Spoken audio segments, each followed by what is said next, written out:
오늘의 사연 지금 바로 시작해 볼게요. 엄청 오래된 인연입니다. 어디다 자랑하고 다닐 만한 이야기는 아니지만 조금 답답해서 여기 사연 채널에 임금님 귀는 당나귀라고 외치는 심정으로 이렇게 여러분들께 제 이야기를 들려드리려고 합니다. 남편이 죽고 고아라 친정이 없던 저는 시아버지 집에 살기로 했습니다. 그래도 저희 시아버지가 능력은 있으셔서 저를 걷어주시는데 큰 문제는 아니었습니다. 시어머니도 돌아가신 지 꽤 되어서 그런지 시아버님은 적적하시기도 했고 말동무가 그간 많지 않아서 외로우셨나 봅니다. 제가 동호회나 밖에 좀 돌아다니라고 권유를 했어요.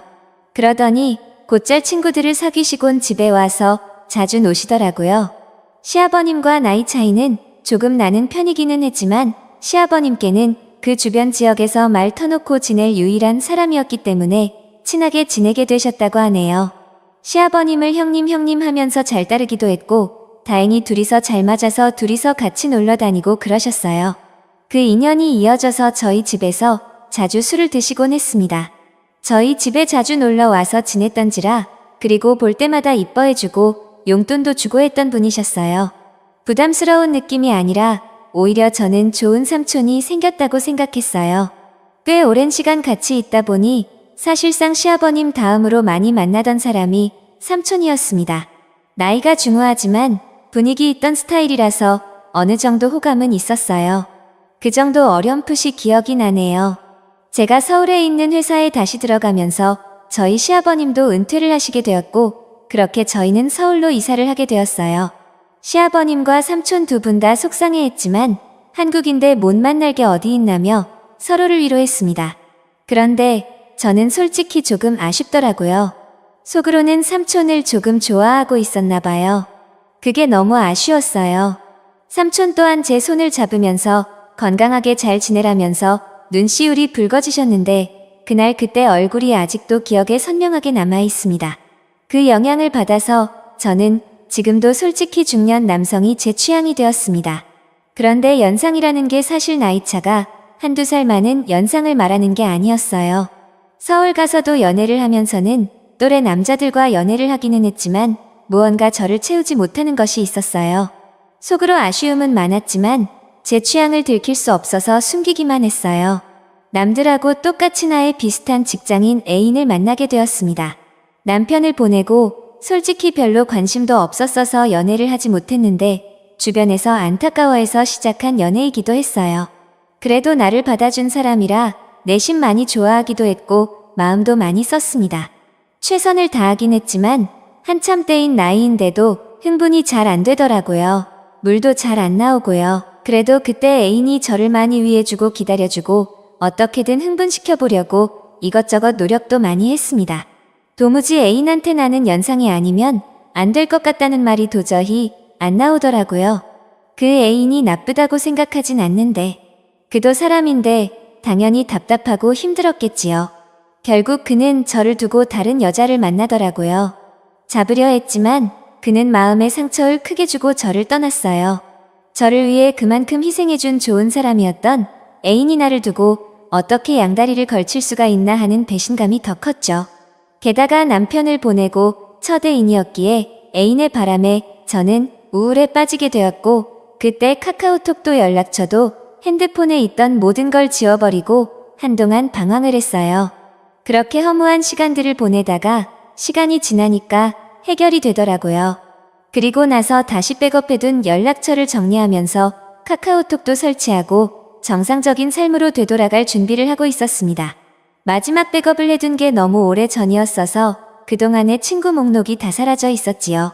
그런데 제 눈에 띄는 번호가 하나 있었으니 제가 서울에 오면서 헤어지게 되었던 삼촌의 번호였습니다. 10년 동안 같은 번호를 쓰고 있던 건지 카카오톡에 자동으로 친구 등록이 되면서 오랜만에 삼촌의 사진을 볼 수 있었습니다. 핸드폰 화면에 작은 사진으로 보니 괜히 떨리더라고요. 그래서 삼촌의 사진을 터치해서 확대를 했습니다. 여전히 중후한 매력 그대로였고 얼굴살이 조금 더 빠졌을 뿐 저를 설레게 했던 미소는 여전하더라고요. 어디 아는 사람들하고 산에 놀러 갔던 건지 정상에서 찍은 사진을 보니 오랜만에 마음이 설레기 시작했습니다. 그때부터 그가 어떻게 지내나 궁금하더라고요. 그런데 상태창을 보니까 메모 남겨놓듯이 해놓는 프로필 상태 메시지. 아무것도 필요 없다.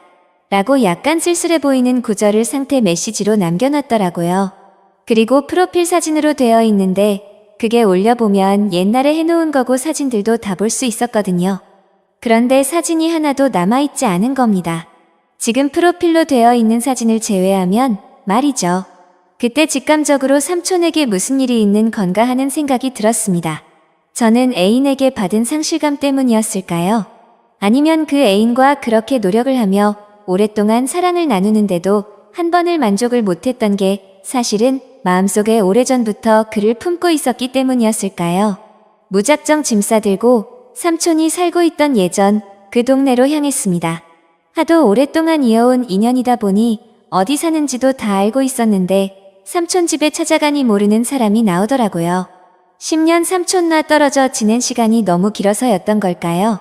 하지만 체감상 그렇게 오랜 시간이 지난 것 같지 않은데 다른 사람이 나오니 당황스러웠습니다. 그가 보고 싶어 찾아간 동네였으니 그를 찾아 해물봐야 단도직입적으로 그에게 대놓고 연락을 해봐야겠다는 생각이 들었지요. 멀리 떨어져도 얼굴 못 보고 지낼 일이 있냐고 했었지만 정말 매일매일 만나던 삼촌이었는데 이사 가자마자 10년 동안 그냥 의의 남이 되어버렸었거든요. 내 번호가 저장이나 되어 있으려나 사실 큰 기대를 하지 않았는데 삼촌은 전화를 받자마자 제 이름을 불러주더라고요. 이렇게 반갑게 맞이해 줄 거면 왜 지난 10년 동안 모르는 사람처럼 지내왔는지 제가 얼마나 삼촌을 보고 싶었는지 몰랐나 싶기도 하더라고요. 삼촌과 저는 오랜만이라며 시아버님은 어떻게 지내는지, 서울은 어떠니, 회사는 다닐만한지 별 시덥잖은 안부를 물으며 한참 동안 대화를 나눴습니다. 그러다가 삼촌도 제가 갑자기 연락을 한 이유가 궁금해졌는지 오랜만인 건 좋은데 무슨 일 있는 거냐고 왜 연락을 했냐고 물어오더군요. 그래서 솔직하게 삼촌 카카오톡에 있는 사진과 프로필 메시지 보고 삼촌한테 무슨 일이 있는가 싶어서 저도 모르게 연락을 하게 되었다고 했습니다.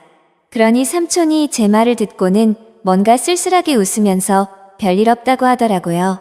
그래서 실은 삼촌한테 무슨 일이 있는 줄 알고 지금 이 동네까지 내려왔다. 삼촌 집까지 찾아가 봤는데 모르는 사람이 살고 있더라 하는 이야기를 꺼냈습니다. 그러니 삼촌이 조금 놀란 눈치더라고요. 밖에서 한 1시간 정도를 기다렸더니 삼촌이 헐레벌떡 제가 있는 곳까지 나오더라고요. 그래도 그 와중에 제 마음을 눈치라도 챈 것인지 옷도 멀끔하게 입고 머리도 다듬어져 있는 게 조금 멋을 내고 나왔다는 생각이 들었습니다. 예전에도 삼촌의 멋짐이 참 좋긴 했는데 사실 회사 출퇴근할 때 하는 정도의 모습만 봤지 진짜로 이렇게 마치 애인을 만나듯 꾸미고 나온 삼촌의 모습은 제 생각보다 훨씬 더 멋있어 보였습니다. 10년의 세월이 무색하게 저를 설레게 만들던 그 남자가 내 눈앞에 있으니 묘한 고향감에 휩싸이기 시작했습니다. 심지어 예전에는 항상 시아버지와 함께 셋이서 그를 만났는데 이번엔 남자 대 여자로 단둘이서 만나고 있으니 그 기분은 말할 게 없었지요. 직접 만나니 삼촌이 아무 일 없이 잘 지내고 있다던 말과는 다르게 삼촌의 현재 상황을 말해주더라고요. 사실 저희 가족이 서울로 가기 전부터 아내와 불화가 생기기 시작했고 10년이 지난 지금에서야 결국 이혼을 하게 되었다는 겁니다. 그런데 그 과정에서 자식들이고 뭐고 다 대가리 크고 나니까 자기가 회사 다니며 힘들게 키워준 것도 모르고 어머니를 따라갔다고 자기는 이제 완전 혼자가 된 거나 마찬가지라며 힘들어 하더라고요. 삼촌이 힘들다고 하는 말에 저도 사실은 이러하다며 현재 제 상황을 설명했습니다. 저 또한 큰 우울에 빠져 있는 상황이라 삼촌이 보고 싶어 여기까지 내려왔다는 그 명분을 설명하고 있던 것 같았습니다. 그런데 삼촌은 눈이 휘둥그레지면서 그런 일이 있었는데 왜 여기를 내려온 거냐고 묻더라고요.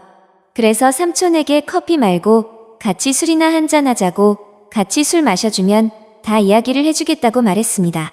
삼촌이 눈빛이 조금 바뀌기 시작하면서 어렸을 때도 자주 가던 동네 호프집으로 저를 데리고 갔어요.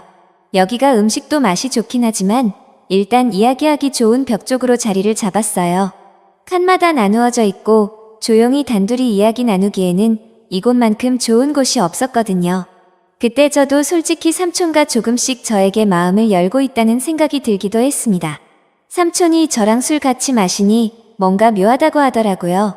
술을 한 2잔 나누다가 저도 삼촌에게 제가 애인과 헤어졌던 이야기를 하면서 사실 애인 앞에서 내가 흥분할 수 없던 이유와 노력을 해도 잘 해결되지 않았다고 말했어요. 그리고 그 문제의 중심에는 항상 다른 사람도 아니고 삼촌이 있었다고요. 대충 고민 상담을 해주려고 했던 것 같은데 바로 돌직구를 날려버리니 정신을 못 차리고 제 말에 얼어붙어서 아무 말도 잇지 못하더라고요. 그래서 한 번 더 삼촌에게 돌직구를 날렸습니다. 사실 이제는 모르겠다, 내가 흥분을 못하는 건지 아니면 정말 삼촌 때문에 그런 건지 한번 알아보고 싶다고요. 이게 해결이 되면 저도 앞으로 저한테 문제가 있는 게 아니라 억눌렸던 제 마음과 상대적인 요인을 알 수 있으니 저한테도 도움이 되지 않겠냐. 삼촌에 대한 걱정도 많았지만 나도 내 마음을 확실하게 정리를 하고 싶어서 찾아온 거다 하고 단도직입적으로 다른 게 아니고 삼촌을 원한다는 말을 건넸습니다. 삼촌은 무슨 말을 그렇게 하냐며 손사래를 치기는 했지만 거절을 하지도 않았고 자리를 떠나지도 않았습니다. 결국 삼촌도 스스로가 맨정신으로는 할 수 없겠다는 결론에 도달했나 봐요. 우리가 암묵적인 동의를 하긴 했지만 실수나 마찬가지인 거야라고 상황을 만들더라고요. 삼촌은 가족들과 떨어져 나와 혼자 지내고 있으니 집에 혼자서 지내고 있었어요. 집까지 데려다 달라는 삼촌의 말이 시간이 늦었으니까 자고 가라는 말이 앞으로 일어날 일에 대해서 의심을 넘어 확신이 되어가고 있는 상황이었습니다. 애인과 분위기도 많이 만들고 이런저런 시도는 많이 해봤지만 실제로는 한 번도 만족한 관계를 한 적이 없으니 많이 긴장이 되기도 했습니다만 솔직히 걱정할 게 없었습니다. 삼촌이 알아서 잘해줄 거라는 생각이 들었거든요. 애인과 이런저런 시도를 할 때와는 전혀 달랐어요. 이미 삼촌이 저를 부축하고 삼촌의 집까지 가는 동안 저는 이미 물이 나오기 시작했거든요. 삼촌은 완전 두껍고 질긴 청바지를 뚫어버리고 나올 기세였다고 나중에 말하더라고요. 집에 들어서자 우리는 망설임 없이 키스를 시작했고 같이 씻으러 욕실로 들어갔습니다.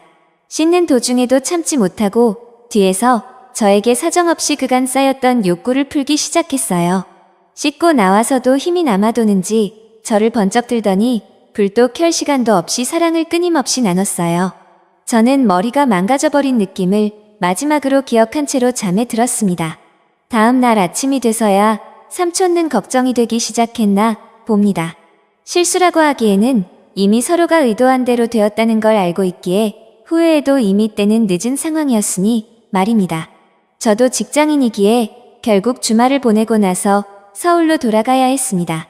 저는 이미 그에게 꽉 물린 듯 했습니다. 그도 은퇴를 한 상황인데 굳이 뭐하러 제가 매주 주말에 지방까지 내려와야 하는지 싶어서 아예 그에게 생활 정리하고 서울로 올라오라고 제안을 했지요. 그는 저한테 버림받을까 두려움이 있었는지 주저하더라고요. 그래서 제가 그에게 다시 확신을 줬습니다. 당신은 내가 10년이 넘는 세월 만에 겨우 내 것으로 쟁취한 사람이라고 이제는 절대 놓치지 않을 거라고요. 제가 시아버님께 결혼하고 싶은 남자가 있다고 말씀드렸습니다. 그리고 자리에 삼촌을 데리고 나갔을 때 시아버님은 뒷목을 잡고 쓰러질 뻔했습니다.